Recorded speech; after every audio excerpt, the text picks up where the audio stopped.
Persévérer, c'est le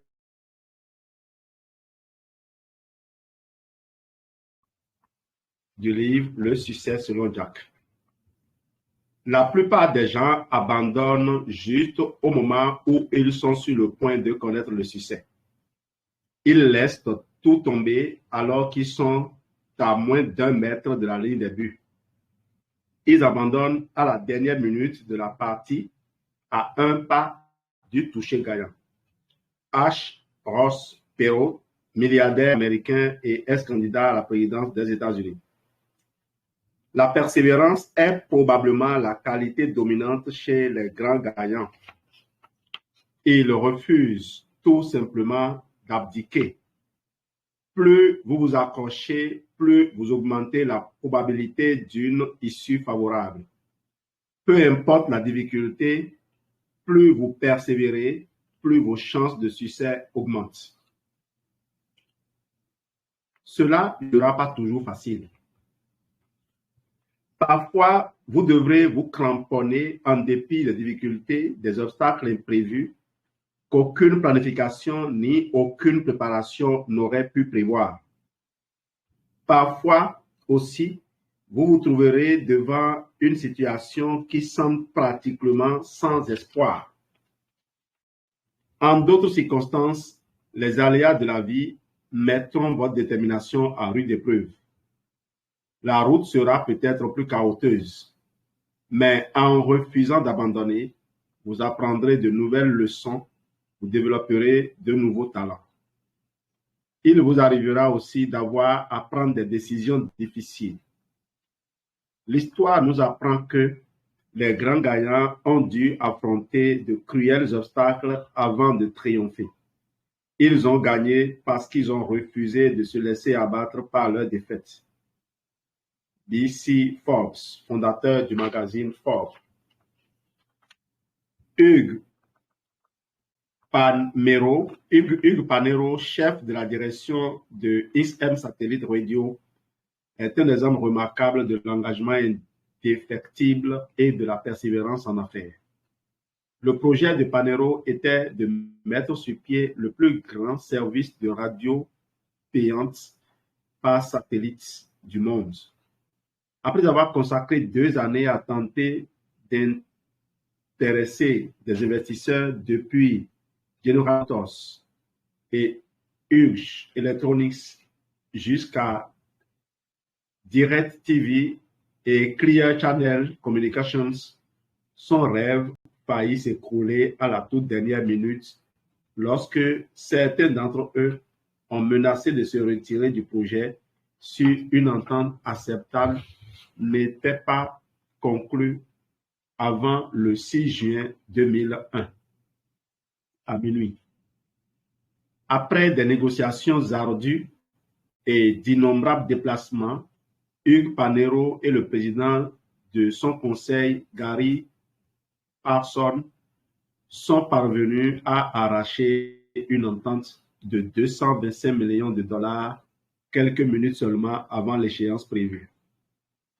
Moins d'une année plus tard, le lancement de l'une des satellites de XM d'une valeur de 200 millions de dollars a été annulé 11 secondes avant la mise à feu quand un ingénieur a mal interprété une donnée apparaissant sur son écran, forçant l'entreprise à attendre le prochain moment favorable 2 mois plus tard. Malgré tous ces contretemps, Hugues Panero persévéra et fixa au 12 septembre 2001 la date du début de la programmation des 101 stations de XM Radio. Mais lorsque les terroristes attaquaient le World Trade Center le matin du 11 septembre 2001, un jour seulement avant la mise en onde, Hugues Panero se vit contraint d'annuler la réception d'inauguration et de retirer le message publicitaire de XM présentant une étoile de rap à bord d'une fusée au-dessus des gratte-ciels, les gratte-ciels qui ont été abattus. L'équipe de Hugues Panero essaya de le convaincre de retarder le lancement d'une autre année. Faisant fi de tous ces obstacles, il s'accrocha à son rêve et la mise en service du réseau radiophonique par satellite débuta 2 semaines plus tard. Aujourd'hui, malgré les revers de fortune et les délais en comparaison desquels nos difficultés quotidiennes semblent bien anodines, INSM domine l'industrie de la radio par satellite avec plus de 1 700 000 abonnés payants, 68 stations sans annonce publicitaire, 33 stations consacrées exclusivement au sport, aux émissions de débat, aux comédies, aux émissions pour enfants, de divertissement et d'information sur la météo et la circulation. Le coût des actions a grimpé de $12 à l'origine, c'était à $25. Juste un autre poteau de téléphone. Tombez 7 fois, relevez-vous 8 fois. Proverbe japonais. Après avoir été amputé de la jambe droite à la suite d'un cancer, Terry Fox décida de parcourir le Canada en courant d'un océan à l'autre. Son odyssée, qu'on appela le marathon de l'espoir en 1980, avait pour but de recueillir de l'argent pour la recherche contre le cancer. Tout en sautillant et claudiquant, il parvenait à franchir environ 38 km par jour, presque un véritable marathon quotidien de 40 km avec une jambe artificielle. Excusez-moi. Il tient le coup pendant 143 jours et franchit 2100 km depuis son point de départ situé à St. John's, à Terre-Neuve, jusqu'à Thunder Bay, en Ontario. Il a finalement dû abandonner lorsque les médecins ont découvert qu'il souffrait d'un cancer au poumon. Il mourut quelques mois plus tard, mais son exemple remarquable laissa sa marque, un marathon annuel en l'honneur de Terry Fox a lieu au Canada et dans le monde entier. Il a permis d'amasser jusqu'à maintenant 340 millions de dollars pour la recherche sur le cancer. Un jour, on lui demanda comment il faisait pour avancer alors qu'il était épuisé et qu'il avait encore des milliers de kilomètres à parcourir. Il répondit: j'essayais simplement d'atteindre le poteau téléphonique suivant. 5 ans. Non est un mot sur la route du oui. N'abandonnez pas trop tôt, même si les gens bien intentionnés, des parents, des amis et des collègues vous conseillent de chercher un travail sérieux. Vos rêves sont du travail sérieux. Joyce Spicer, auteur de Rejections of the Writing Famous. Lorsque Debbie Macomber décida de poursuivre son rêve de devenir écrivaine, elle loua une machine à écrire, la plaça sur la table de la cuisine et commença à écrire tous les matins après le départ des enfants ou l'école. Lorsque les enfants revenaient, elle déplaçait la machine et préparait leur dîner. Lorsqu'ils allaient au lit, elle la replaçait sur la table et continuait à écrire pendant plus de 2 ans. Debbie observa cette discipline. Super Maman, pendant plus de 2 ans plutôt, Debbie observa cette discipline. Super Maman s'était métamorphosée en auteur qui tirait le diable par la queue et elle adorait cela. Un soir, toutefois, son mari Wayne lui dit: ma chérie, je suis désolé de te dire cela, mais tu ne contribues pas aux revenus de la famille. Nous ne pouvons pas continuer comme cela. Nous n'arrivons pas à joindre les deux bouts avec ce que je gagne. Cette nuit-là, le cœur brisé et l'esprit trop agité pour trouver le sommeil, elle regardait fixement le plafond. Debbie savait qu'avec toutes les responsabilités de l'entretien d'une maison et 4 enfants à emmener à leurs activités sportives, à l'église et chez les scouts, un emploi l'occupant 48 heures semaine ne lui laisserait plus une minute pour écrire. Sentant son désarroi, son mari s'éveilla et lui demanda « Que se passe-t-il » ? « Je pense vraiment que je pourrais réussir comme écrivaine.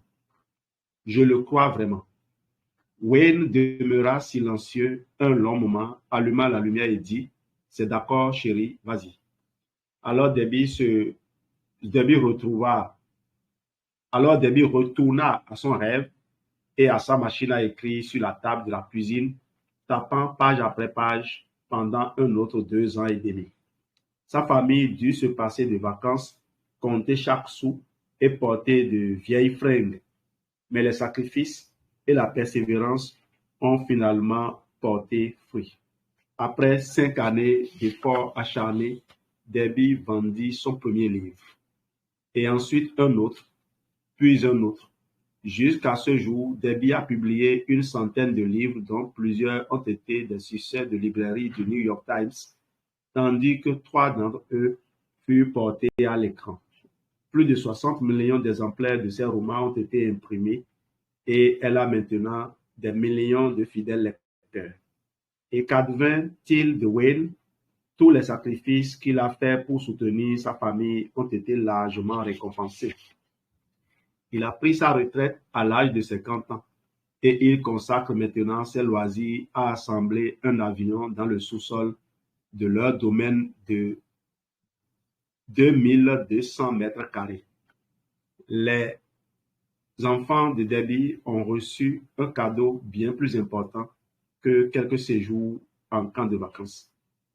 Parvenus à l'âge adulte, ils ont compris que Debbie leur avait fait un cadeau beaucoup plus précieux. La permission et les encouragements nécessaires à la poursuite de leurs propres rêves. Aujourd'hui, Debbie a encore des rêves à réaliser. Série télévisée basée sur ses histoires, un prix Emmy et voir enfin un de ses livres en tête de liste des succès du New York Times. Pour y parvenir, elle s'astreint à un régime de vie très régulier. Elle se lève à 4 heures, lit la Bible et écrit dans son journal. À 6 heures, elle effectue quelques longueurs dans sa piscine. À 7h30, elle s'installe à son bureau et répond au courrier de ses lecteurs.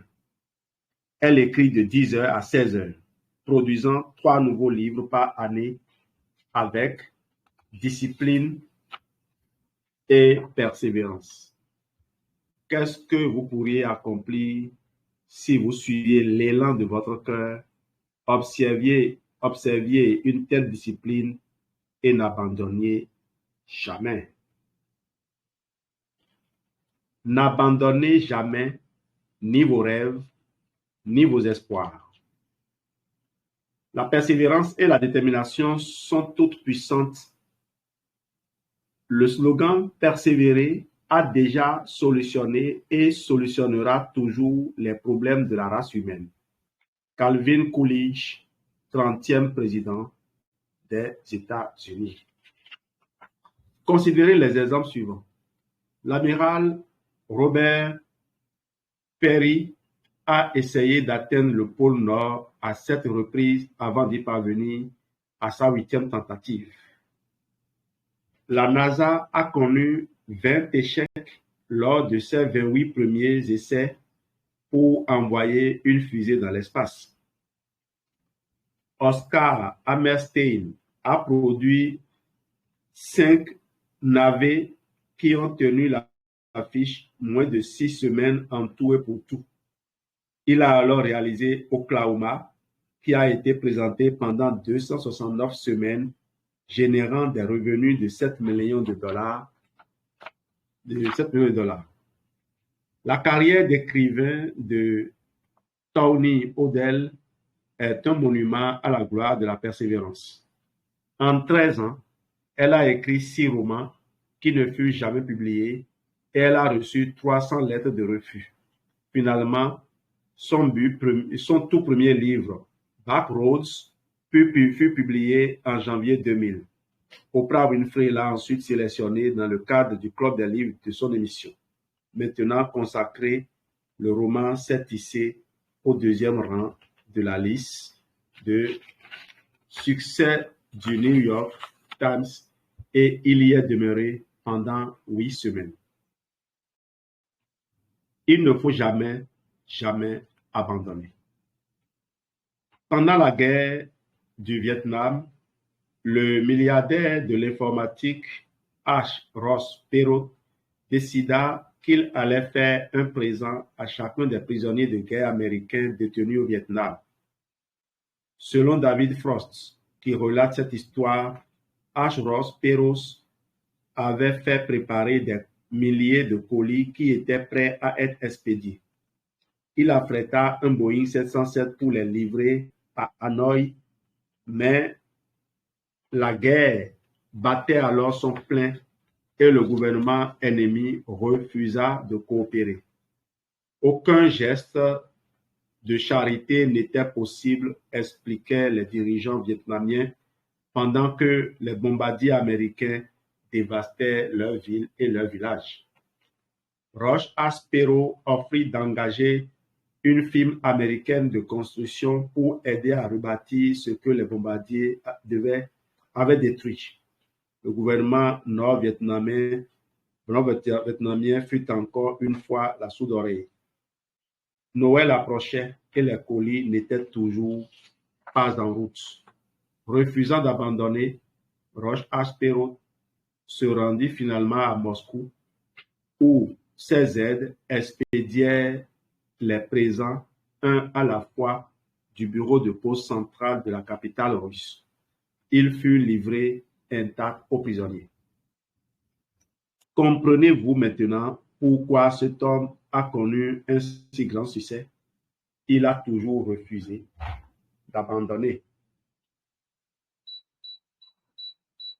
Accrochez-vous. Il est toujours trop tôt pour abandonner. Norman Vincent Peale, auteur d'ouvrages d'inspiration. Si vous vous accrochez assez longtemps, vous atteindrez votre but un jour. Considérez la carrière du joueur de basketball Pat Tabler des ligues majeures.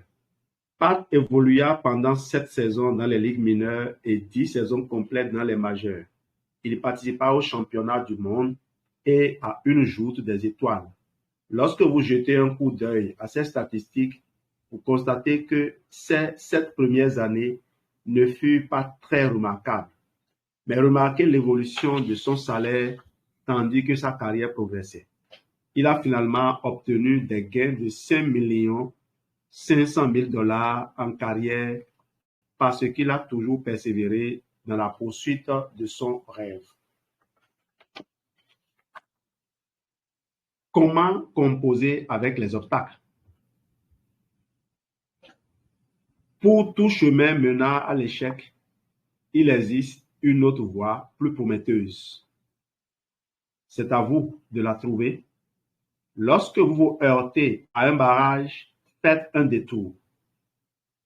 Mary Kay Ash, fondatrice des cosmétiques Mary Kay. Dès que vous vous trouvez devant un obstacle ou que vous vous heurtez à un barrage, vous devez vous arrêter et réfléchir à 3 manières de le contourner, de le surmonter ou de le traverser. Pour toute difficulté, découvrez 3 façons possibles d'en venir à bout. Il y a une infinité de solutions, mais vous les trouverez seulement si vous faites l'effort de les chercher. Soyez toujours à la recherche de solutions. Persévérez jusqu'à ce que vous en ayez trouvé. Les difficultés sont des occasions de trouver quelque chose de mieux encore. Ce sont les marches qui vous mènent vers les plus grandes expériences. Lorsqu'une porte se ferme, il y en a toujours une autre qui s'ouvre au même moment. il s'agit d'une loi naturelle, celle de l'équilibre. Bryan Adams. Merci de votre excellente attention.